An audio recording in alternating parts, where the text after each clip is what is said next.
বাবু বেয়াদব অসভ্য ফাজিল কোথাকার ময় মুরব্বিদের সামনে বসে আমাকে বাবু বাবু বলতেছে, এই আপনার লজ্জা করে না? না মামা, তোমার তো ভুল হচ্ছে। আসলে কি জানো, ওর নামই হচ্ছে বাবু। ও নামই বাবু? কি নাম রাখছেন, এটা পিচ্ছি পোলাপানা। আচ্ছা যাই হোক, শোনেন বাবু, আমি এখন আপনার একটা ইন্টারভিউ নিব। যদি আপনি ইন্টারভিউতে পাস করেন তাহলে আমি আপনাকে বিয়ে করব। অসম্ভব, আমার ছেলে ইন্টারভিউ দিয়ে বিয়ে করবে না। আরে বিয়েতে ইন্টারভিউ দেয় মেয়েরা, আমার ছেলে কেন দেবে? Quite impossible and fixed and final, আমার ছেলে ইন্টারভিউ দিয়ে বিয়ে করবে না। বাবা চুপ, আমি ইন্টারভিউ দিব, আপনি আপনার ইন্টারভিউ শুরু করতে পারেন। আমি আপনাকে বিয়ে করার জন্য সবকিছু করতে পারি। ঠিক আছে, আমার প্রথম প্রশ্ন, বিয়ের পর সংসার চলবে কার কথায়? আমার ছেলের কথায়। কি বলিস? জি না, অবশ্যই আপনার কথাই। আপনি যে সুন্দর, মাশাআল্লাহ, আপনার মতো সুন্দর একটা মেয়ে যদি আমার ঘরে বউ হয়ে আসে, আমি তো তার কথা উঠবো আর বসবো, তার উপরে জীবনও কথা বলবো না। ইভেন আমার বাপও কোনোদিন বলবে না।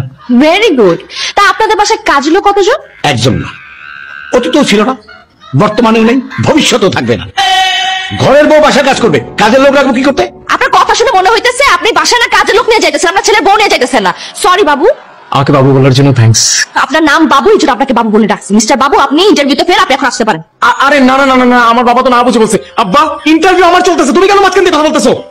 দেখেন, আপনি যদি আমাকে বিয়ে করে আমার বাসায় আসেন, আপনার জন্য বাসায় 3টা কাজের লোক রাখা হবে। একজন শুধু আপনার দেখাশোনা করবে, দ্বিতীয়জন আপনার জন্য রান্নাবান্না করবে, আর তৃতীয়জন আপনার কাপড় চোপড় ধুয়ে দিবে। আর একজন রাখবি কোলে নিয়ে ঘোরার জন্য। সেটার জন্য কাজের লোক লাগবে, সেটা আমি করবি।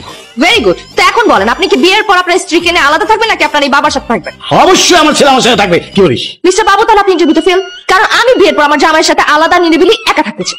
সোনিয়া, আপনি কোনো চিন্তা করবেন না, বিয়ের পর আপনি আর আমি আলাদাই থাকবো। আমার ইন্টারভিউ মোটামুটি শেষ।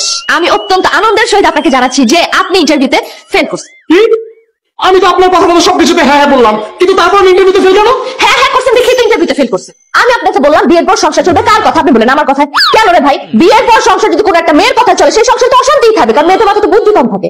তারপর আপনাকে জিজ্ঞেস করলাম যে আপনার বাসায় কয়জন কাজের লোক থাকে, আপনি বলেন আমার জন্য নাকি 3জন আপনি কাজের লোক রাখেন। 3জন কাজের লোক কেন রাখবেন আপনি? তাহলে বিয়ে করতেছেন কেন?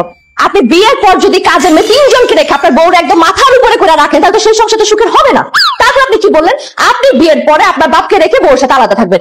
যেই ছেলে বউ পেয়ে বাপকে ভুলে যায়, বাপকে রেখে বউর সাথে আলাদা থাকে, সেই ছেলে বিয়ের পর বউকে রেখে তো অন্য একটা মেয়ের কাছে চলে যেতে পারে, তাই না? দেখেন, বিয়ে করার জন্য যতটুকু ভরসার দরকার আছে সেই ভরসাটা আপনার উপর আমার আসে নাই, সো আমি আপনাকে বিয়ে করতে পারতেছি না, আপনি এখন আসতে পারেন। কিন্তু আমি তো সব আপনার পক্ষে কথা বলছি, কিন্তু আমি তো বুঝি নাই আপনি আমার পরীক্ষা নিতেছেন।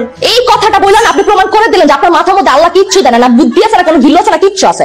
মা, এই মানুষটাকে আমার চোখের সামনে থেকে সরা, আমার ওনার দেখতে ইচ্ছে করছে। প্লিজ আপনারা বেরোন। এই যে এখনো দাঁড়ায় আছেন কেন? যান, ছেলে কেন জানে এখান থেকে? অভিজ্ঞতার দাম আছে। আমি মেয়েকে বিয়ে করবো, আমি মেয়েকে বিয়ে না করবো, কথা বলতে চলে না। আরে আরে এখনই হাত ধরে কাটে উঠছে, বেরোন বেরোন।